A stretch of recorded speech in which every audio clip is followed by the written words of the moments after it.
Edward Benson, a 35-year-old billionaire, once had everything: a booming tech company, luxury cars, a beautiful mansion, and a glamorous wife named Sylvia. But one accident changed everything. While returning from a business meeting, his car skidded off the road during a heavy rainstorm.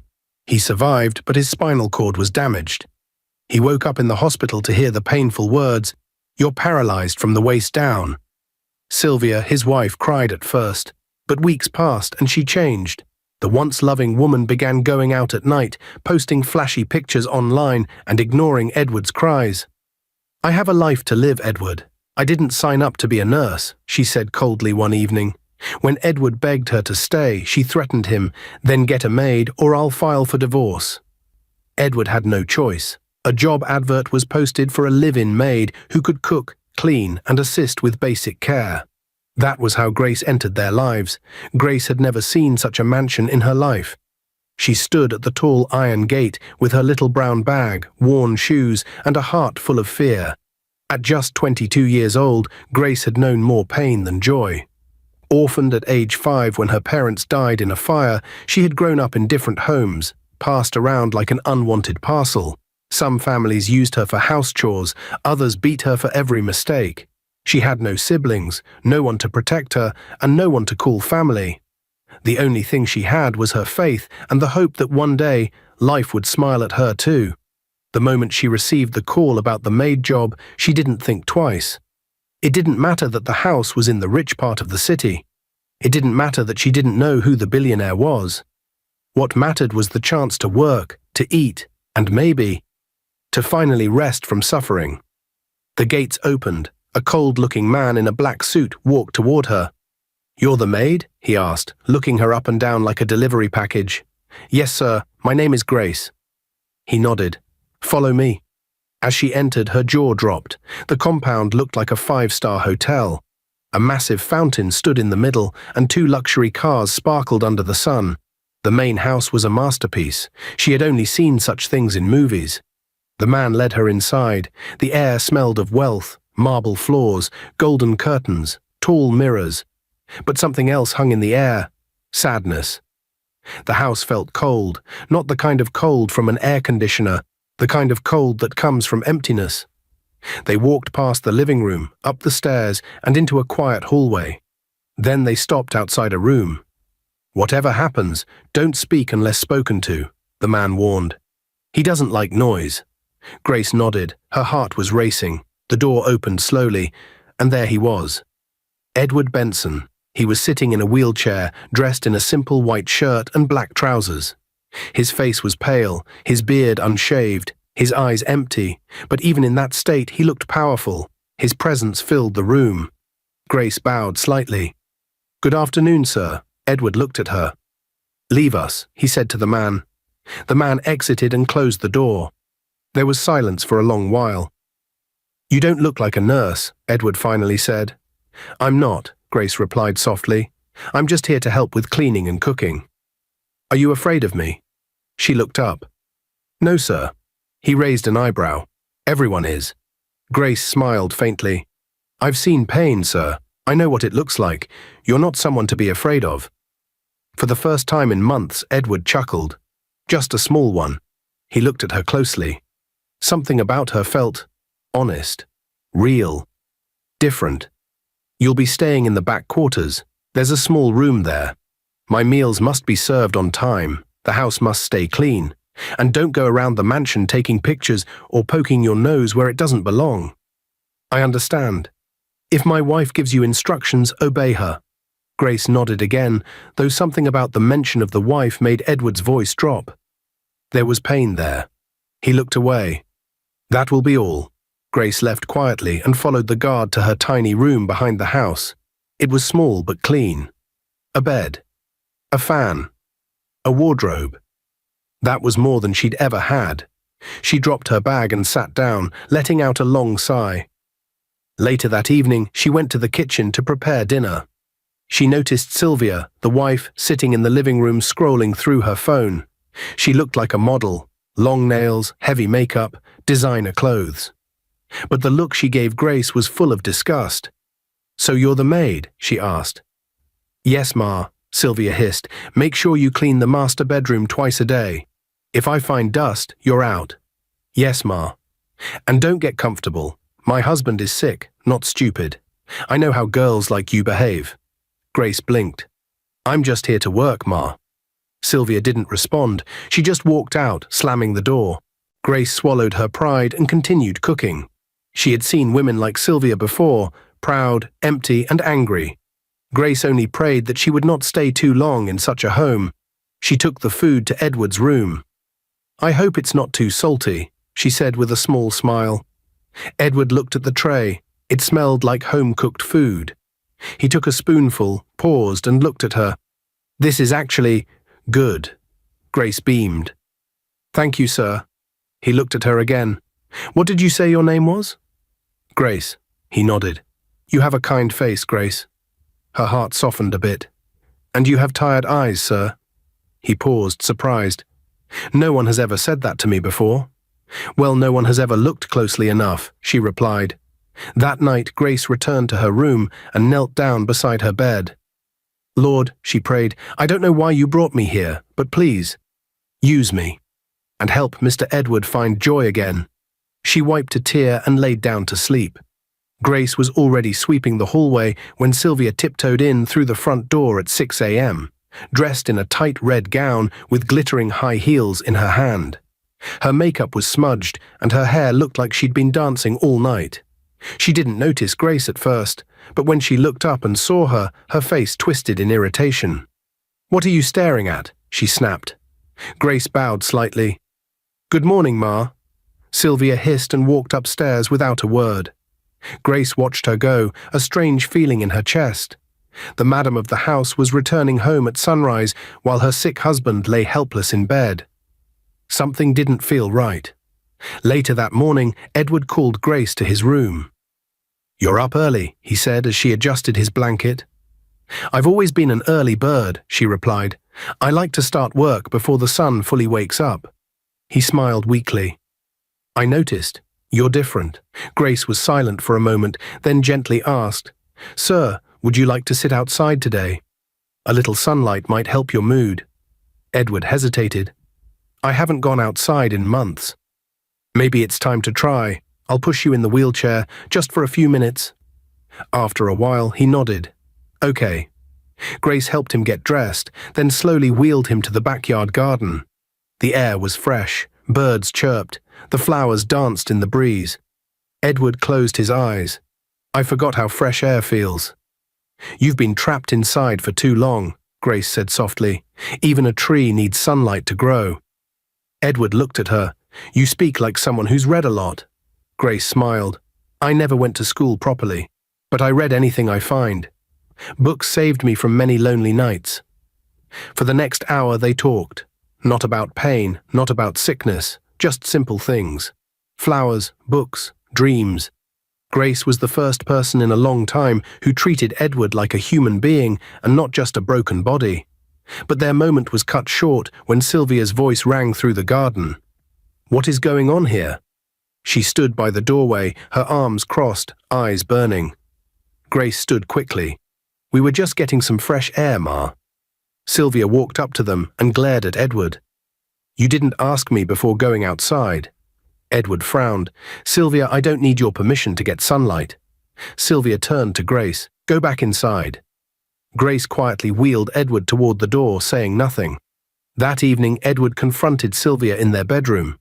"Where were you last night?" Sylvia rolled her eyes. "Out. You're not my father, Edward. I'm your husband." "A husband who can't even walk," she said with a bitter laugh. "Do you know what it feels like to be stuck with a man who used to be a lion, but is now just a shadow?"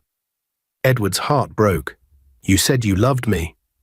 "I loved the powerful man you used to be. Now I feel like a prisoner. I have my life to live. I won't waste my youth changing diapers and pushing wheelchairs." He stared at her. "So that's it? You've moved on?" She leaned closer, her voice cold. "I've been moved on. I only stayed because of one thing." Tears filled Edward's eyes. "Then why don't you just leave?" "Because I want everything that comes with this marriage. The house, the cars, the luxury. If you're not careful, you'll lose it all." Sylvia laughed. You? What can you do in that wheelchair? Threaten me with your pity. Edward turned away, broken. Outside the room, Grace had heard part of the argument. Her heart was heavy. She returned to the kitchen and sat quietly, wiping her eyes. She didn't know why, but Edward's pain felt personal. The next day, Sylvia called for Grace. Take this dress to the dry cleaners and come straight back, and don't try anything funny. Grace nodded and left with the dress. On her way back, she stopped by a small pharmacy to buy antiseptic for a wound on her hand. While waiting in line, she overheard two women chatting. Did you see Mrs. Benson at the club again last night? One said. Yes, and guess what? She came with that tall man. What's his name? Derek. The one with the tattoo. That one? But she's married. They say her husband can't walk. What's she supposed to do? Grace felt her heart sink. So it was true. Sylvia was seeing another man. Back at the mansion, she served Edward his lunch. He barely touched the food. Sir, would you like something else? He shook his head. My appetite is gone. She sat across from him, gently. Sir, life doesn't end in a wheelchair. He looked at her. How do you stay so hopeful, Grace? I've lost everything before. Parents, home, dignity. But each day I'm alive is a chance to start again. Edward sighed. You're stronger than you look. And you're more than your legs, sir. You still have a brain, a heart, a voice. Use them. That night Edward couldn't sleep. Grace's words echoed in his mind. He stared at the ceiling, remembering who he used to be. A fighter, a builder, a man who overcame storms. And maybe, just maybe, it was time to rise again, even from a chair. 3 days passed quietly in the Benson mansion, but peace was far from the hearts of those inside. Grace continued her duties without complaint, sweeping, cleaning, helping Edward to the bathroom, cooking warm meals, and sometimes just sitting quietly by his side. She had never known luxury, yet she never acted impressed by it. She was focused, grateful, humble. Edward, on the other hand, was changing, little by little. He started requesting to sit outside more often. He asked Grace to bring him newspapers.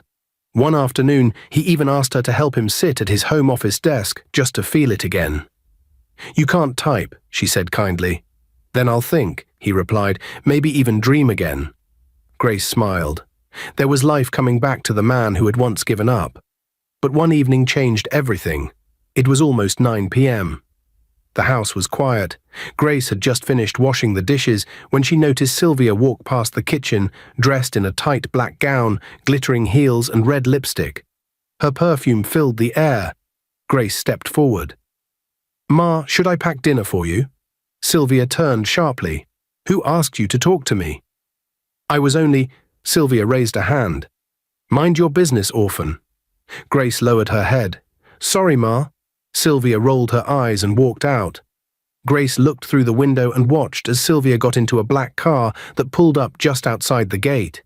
Inside was a man, tall, muscular, with dreadlocks and a tattoo on his neck. Grace's heart raced. That must be the Derek they spoke about at the pharmacy. She ran to Edward's room. Sir, I'm sorry, I don't mean to bother you, but I think there's something you should see. Edward looked at her, confused. What is it? I think your wife is going out again. With someone. Edward's eyes narrowed. Are you sure? Grace hesitated. I saw the car. It wasn't a taxi. The man looked familiar. Edward was quiet. Grace continued softly. I didn't want to say anything before, but I heard 2 women talking about her at the pharmacy. They said she's been going out with a man named Derek. They've seen her at the club, almost every night. Edward clenched his fist. Bring me my phone. Grace brought it quickly. Edward opened the security app. His tech company had built it. It allowed him to check all CCTV cameras in and around the house. He clicked on the front gate footage. There she was. Sylvia, blowing a kiss to the man in the car, and then the car sped off. Edward stared at the screen for a long time. He didn't say a word. His lips tightened. His face turned pale. Sir, Grace began. He lifted a hand. Thank you, Grace. That'll be all. Grace bowed and left the room, her heart pounding. Edward didn't sleep that night. He stayed by the window, his mind in turmoil. The woman he married, the one he gave everything to, was not just careless. She was cheating on him, boldly and proudly. And she had the audacity to live in his house, eat his food, and mock his condition. Anger burned in his chest, but beneath the anger was pain. So much pain. He thought back to the night of the accident. Sylvia had cried in the hospital. She held his hand and said, "We'll get through this, baby. I'll never leave you." But those words had been empty. She had left him, not physically but emotionally, spiritually, mentally.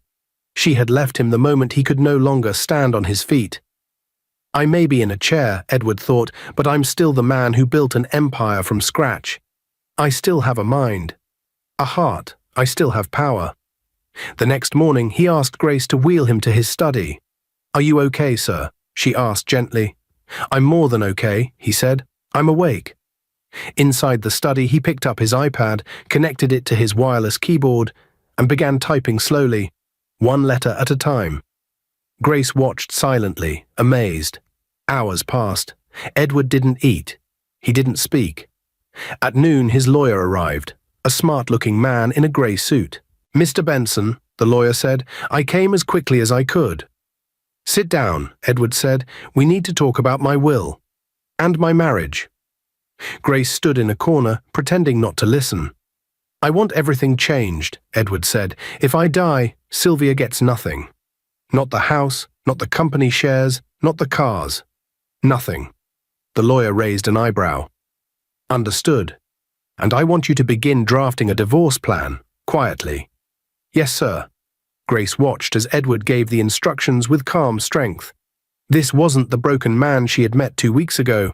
This was Edward Benson, the lion who was learning how to roar again.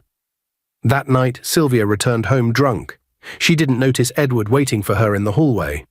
"Had a good night?" he asked coldly. She jumped. What are you doing here?"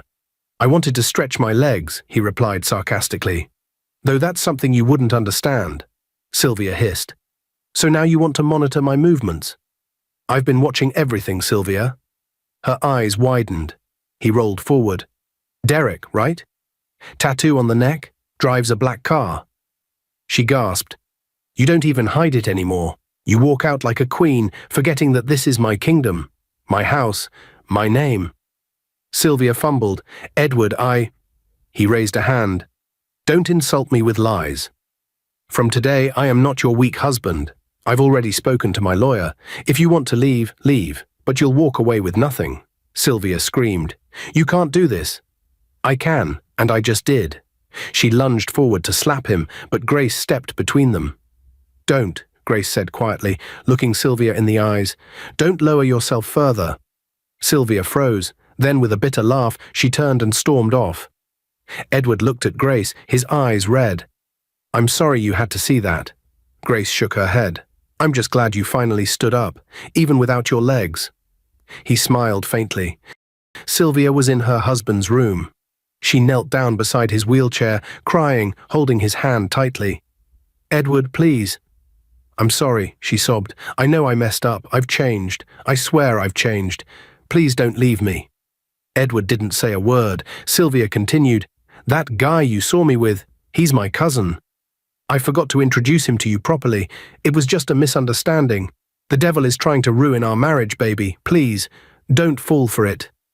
She cried harder, shaking her head. "I've been so foolish. I didn't realize what I had until I almost lost it. You are my husband. I still love you. Please, Edward, please forgive me. Let us start over. I will do better." "I promise." Edward looked at her for a long moment. Then he said calmly, "I'll tell my lawyer to hold on. But listen to me carefully. I will observe you for a while. If you don't change, Sylvia, you're out of my house." Sylvia wiped her tears quickly and smiled. "Thank you, baby. Thank you. I won't disappoint you." She kissed his hand, stood up, and walked out of the room. But the moment she stepped into the hallway, her expression changed. She walked quickly to her room, shut the door, and burst into quiet laughter. "This man thinks I have time for him," she said to herself. "This man thinks I have time for him," she said to her reflection. "He'll regret ever doubting me. I'll deal with him slowly. He has no idea what I'm capable of." Later that evening, Edward was in his study when Grace entered with his dinner. "Thank you, Grace," he said softly. "Please sit." She sat across from him. "My wife came to me again," Edward began. Grace looked at him. "What did she say this time?" "She begged me, said she had changed. Claimed the man I saw her with is her cousin. Said the devil was trying to ruin our marriage." Grace blinked. "Do you believe her, sir?" Edward sighed. "Number. But I told her I'll observe her for a while." Grace nodded slowly. "I still don't trust her," Edward added. "That's why I want you to help me." Grace frowned. "How, sir?" "Help me put a close eye on her. I want to know what she's doing behind my back." Grace hesitated. "Sir, do you think this is a great idea?" Edward looked at her. "I know what I'm doing." She was silent for a moment, then spoke gently. "Sir, instead of focusing so much on her, why don't you focus on yourself? You've been sitting in this wheelchair for too long. Start exercising again, even small movements. It might help your healing." Edward looked at her for a long time, then his voice softened. "Grace." "Yes, sir?" "I love you." She blinked. "Sir, what did you say?" "You heard me," Edward said, his voice steady. "I love you, Grace. From the first day you came here. You've been the light in this house. You've helped me more than anyone." Grace looked down, shocked. "Sir, I think you're stressed," she said quickly. "You need to relax, please." "I've never been more serious," Edward replied. She stood up gently, avoiding his eyes. "Sir, please, don't say things that can't happen. You're still married, and I'm just your maid."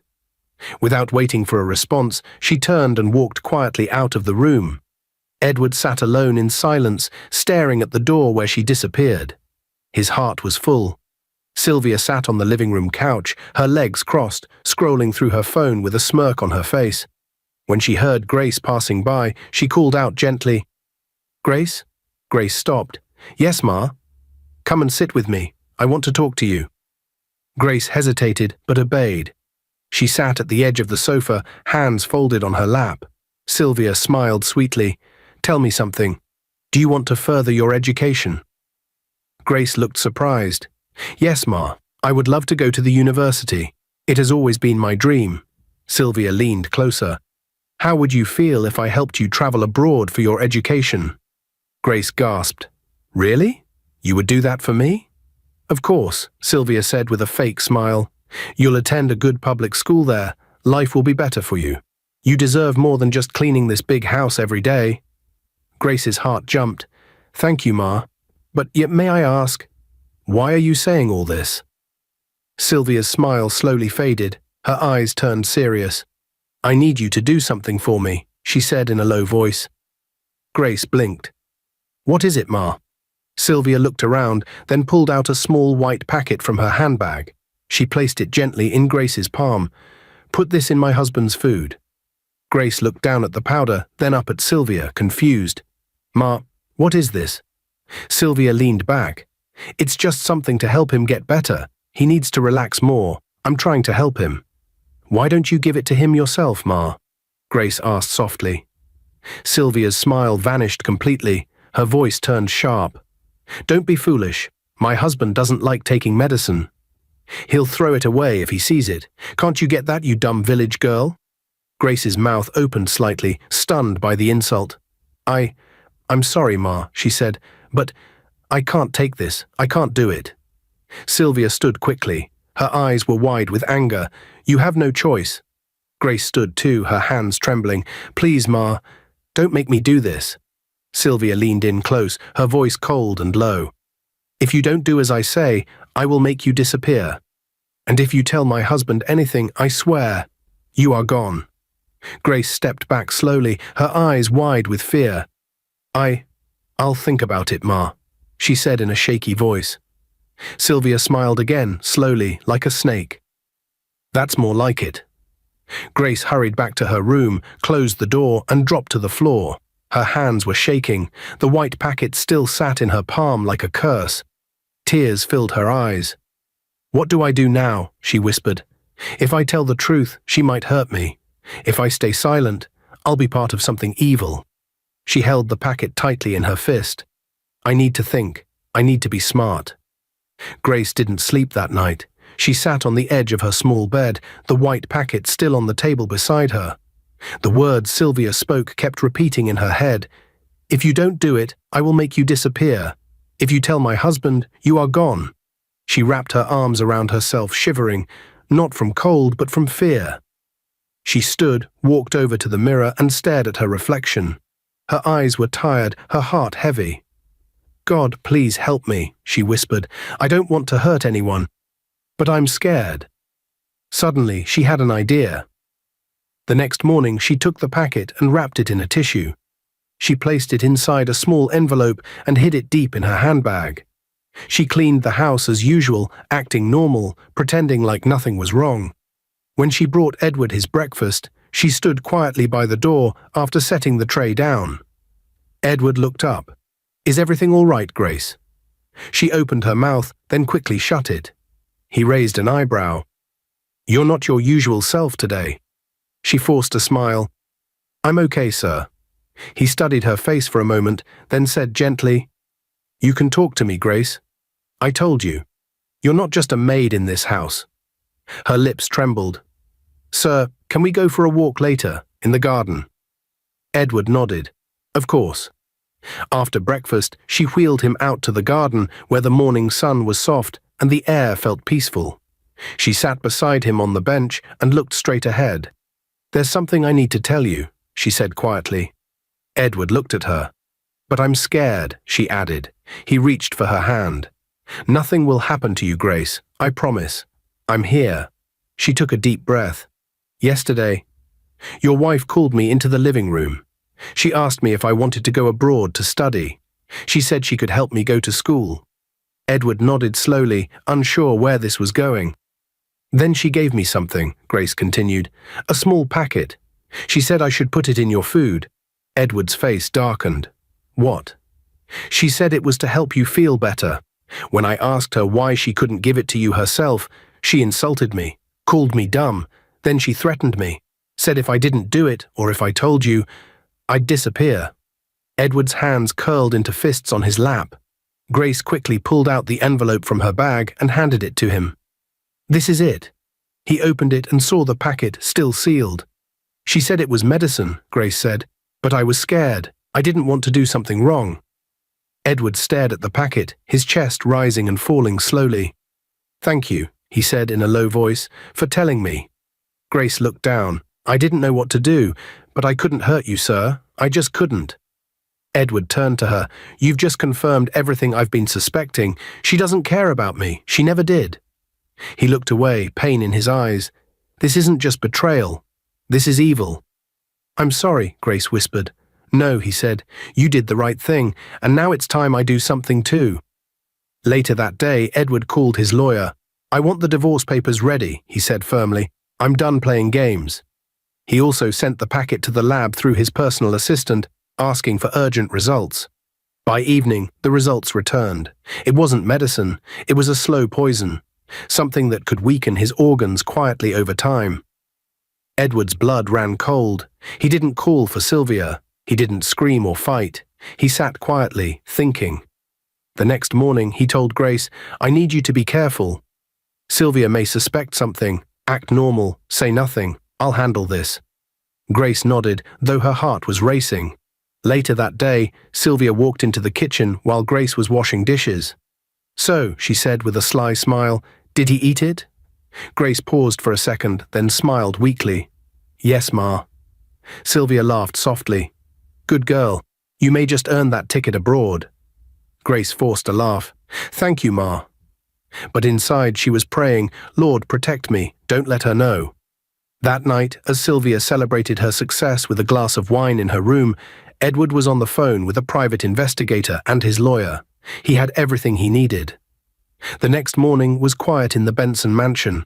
Sylvia walked around with pride in her steps, humming to herself, feeling like she had finally won. Edward hadn't confronted her. Grace was acting normal. To her, everything was going perfectly. She walked past the dining area and saw Edward quietly reading a newspaper. He didn't even look up. She smiled smugly and walked to the kitchen.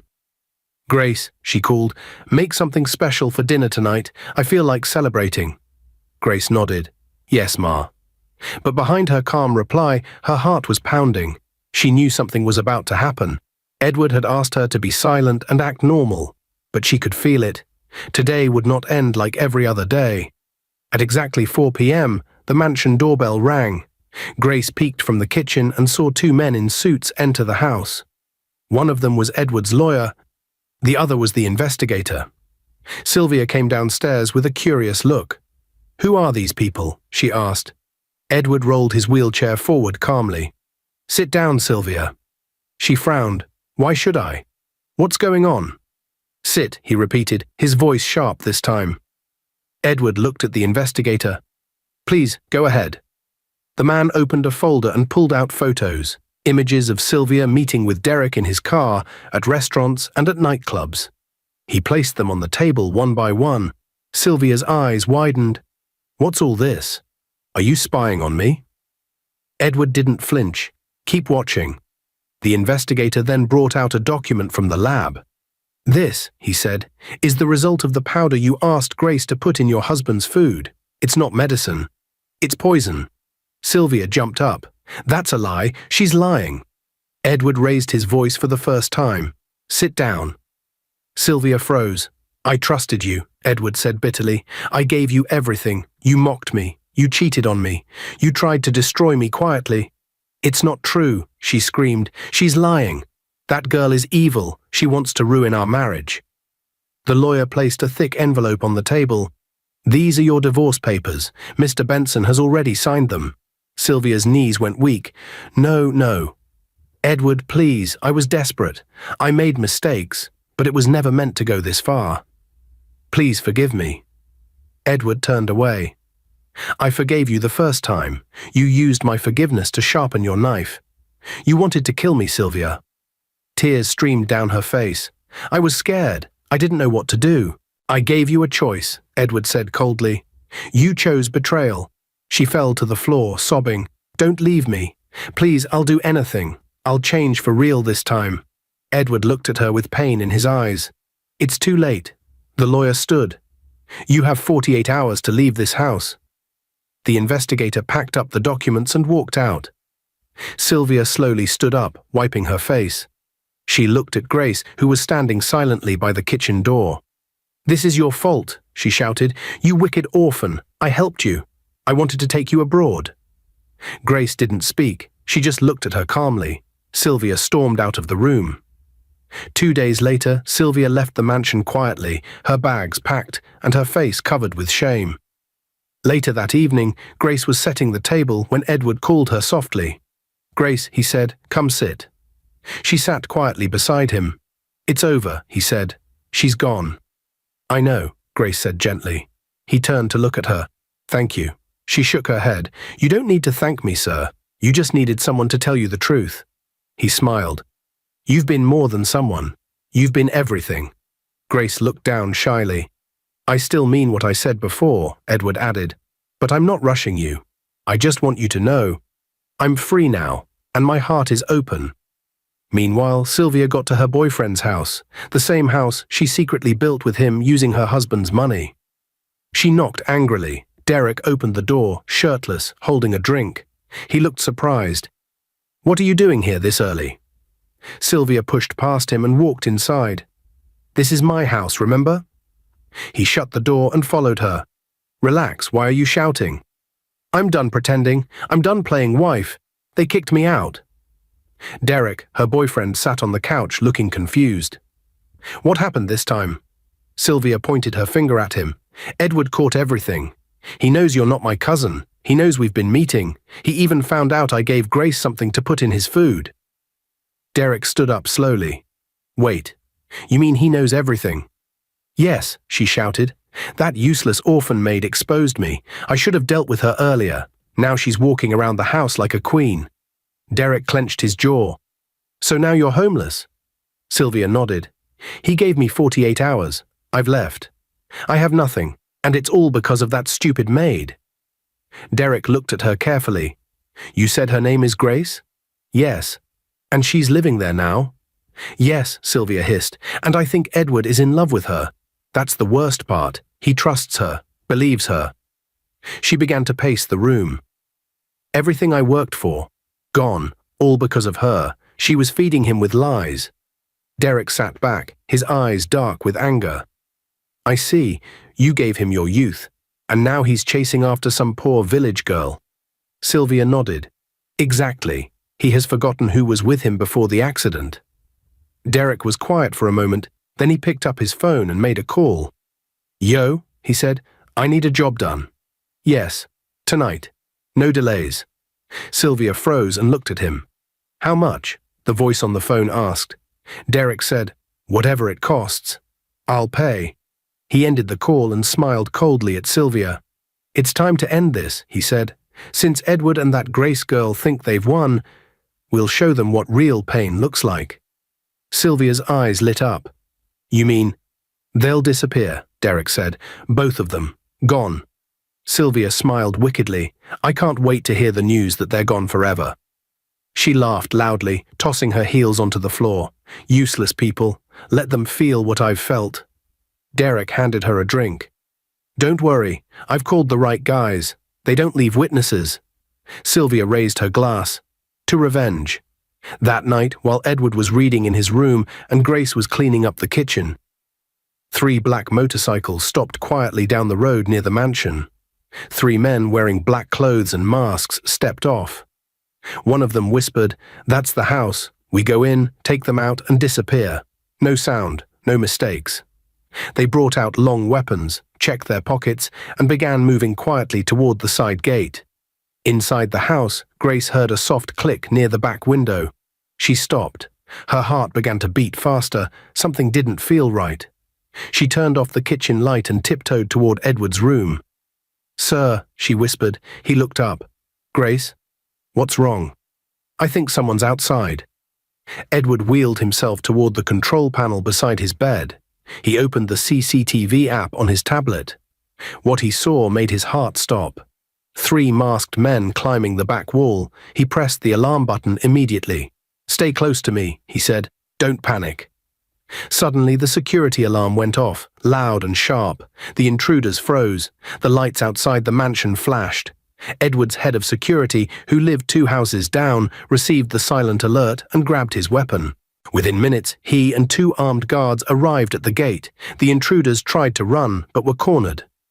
"Freeze!" shouted the guard. One of them jumped the wall but was shot in the leg. The others dropped their weapons and raised their hands. Police were called. Inside, Grace stood shaking. Edward held her hand. "It's okay. You're safe now." Tears rolled down her cheeks. Who would do this to us? Edward already knew. The police arrived and arrested the intruders. After hours of questioning, one of them broke down. "We were sent by a man named Derek. He paid us to attack a man in a wheelchair and his maid." Edward sat quietly as the officer read out the report. "And Derek?" Edward asked. "We're going after him next." Sylvia and Derek sat silently in the courtroom, handcuffed and wearing dull prison clothes. The once proud woman who wore diamonds and designer gowns now looked pale, tired and broken. Derek sat beside her, head low, avoiding her eyes. Edward was there too, seated at the back with Grace beside him. He wore a black suit and sat in his wheelchair, looking calm. Grace held his hand gently, offering silent support. The judge entered. "All rise." Everyone stood. Then the judge sat down and the courtroom settled. The prosecutor stood and began reading. After several weeks of investigation, it has been confirmed that the accused, Sylvia Benson and Derek Okoye, conspired to harm Mr. Edward Benson and his employee, Ms. Grace Ikenna. Evidence includes recorded calls, paid transactions, CCTV footage, and a lab report confirming an attempt to poison Mr. Benson. He turned to the judge. "These are not just careless acts. They are calculated crimes. We ask this honorable court to give them the punishment they deserve." Sylvia stood quickly. "Your Honor, I was deceived. I didn't know the powder was poison. It was Derek who gave it to me. He used me." Derek jumped up. "She's lying. She's the one who said we should get rid of Edward. She's the one who gave me the money." "Silence," the judge commanded. Both sat down immediately. The judge looked through the case file, then spoke slowly. After careful consideration, this court finds both accused guilty of conspiracy, attempted murder, and unlawful possession of harmful substances. Sylvia's mouth opened, but no sound came out. Derek leaned back in defeat. This court hereby sentences Sylvia Benson to 10 years in prison, the judge declared, and Derek Okoye to 12 years. Gasps echoed around the room. Sylvia burst into tears. "Please, no, I can't go to prison. I was rich, I was loved. Please." Two officers grabbed her arms and began to drag her out. "You should have thought about that before you betrayed your husband," one of them muttered. Derek said nothing. He just walked away silently with his head down. It had been 3 weeks since the court sentenced Sylvia and Derek. The mansion was quiet now, peaceful. No more drama, no more fear, just laughter, healing, and the sound of hope returning to every corner of the house. Grace was in the garden, watering the flowers, when Edward wheeled himself out. He looked stronger these days, more confident. His eyes were brighter, and he smiled more often. "Grace," he called gently. She turned and smiled. "Yes, sir?" "Come sit with me." She dried her hands and walked over to the bench, sitting quietly beside him. He looked at her and took a deep breath. "I've been meaning to say something important." Grace looked at him curiously. "What is it?" He reached into his pocket and brought out a small, beautiful box. He opened it slowly. Inside was a stunning gold ring with a simple diamond, elegant and beautiful. Grace gasped. "Grace Ikenna," he said, his voice trembling slightly. "You walked into my life when I was at my lowest. You fed me, helped me, believed in me. You showed me love when I felt like I didn't deserve any. Will you marry me?" Tears filled Grace's eyes. Her hands flew to her mouth. "Sir." "Don't call me sir," he whispered with a smile. "Call me Edward." She laughed softly through her tears. "Yes, Edward. Yes, I will marry you." He looked at her gently. "Do you love me?" Grace nodded quickly. "I've loved you for a long time. But I was afraid. I didn't think you'd ever feel the same." Edward smiled. Then, to her shock, he stood up. Grace jumped back, eyes wide. "Edward? You're walking?" He laughed. "Yes." She stood too, unable to believe it. "But how?" "When? You couldn't even stand a few weeks ago." He held her hands and looked into her eyes. "Grace, I could walk months ago, but I told no one." She froze. "What? Why?" Edward sighed. "Back then, I started hearing things. People came to me secretly.